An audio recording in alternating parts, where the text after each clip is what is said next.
ಸರಿ ಮಕ್ಳೇ, ಇವತ್ತು ನಾವು ಕಲಿಯೋಣ ಆಂಟಿಬಯೋಟಿಕ್ಸ್ ಬಗ್ಗೆ. ಯಾರು ಹೇಳ್ತೀರಿ ಆಂಟಿಬಯೋಟಿಕ್ಸ್ ಅಂದ್ರೆ ಏನು ಅಂತ? ಆಂಟಿಬಯೋಟಿಕ್ಸ್ ಎಂತ ಔಷಧ ಅಂದ್ರೆ ಬ್ಯಾಕ್ಟೀರಿಯಾವನ್ನು ಕೊಲ್ಲೋದಕ್ಕೆ ಸಹಾಯ ಮಾಡುತ್ತೆ. ಬ್ಯಾಕ್ಟೀರಿಯಾ ಅಂದ್ರೆ ಏನು ಹೇಳಿ?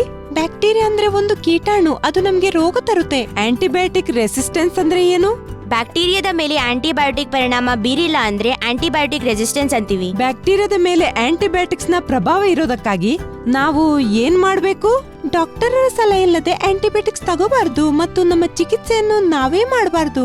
ಯಾಕಂದ್ರೆ ಫ್ಲೂ, ವೈರಲ್ ಶೀತದಂತಹ ಇನ್ಫೆಕ್ಷನ್ ಆದಾಗ ಆಂಟಿಬಯೋಟಿಕ್ಸ್ ಪ್ರಭಾವ ಬೀರೋದಿಲ್ಲ. ಆಂಟಿಬಯೋಟಿಕ್ಸ್ ನ ಕೋರ್ಸ್ ಅನ್ನು ಯಾವತ್ತೂ ಮಧ್ಯದಲ್ಲಿ ನಿಲ್ಲಿಸಬಾರದು, ಯಾವಾಗ್ಲೂ ಪೂರ್ತಿಗೊಳಿಸಬೇಕು. ಮಕ್ಕಳಿಗಂತೂ ತಿಳಿದಿದೆ, ನೀವು ತಿಳ್ಕೊಳ್ಳಿ. ಆಂಟಿಬಯೋಟಿಕ್ಸ್ ಅನ್ನು ಕೇವಲ ಡಾಕ್ಟರರ ಸಲಹೆ ಮೇರೆಗೆ ತಗೊಳ್ಳಿ.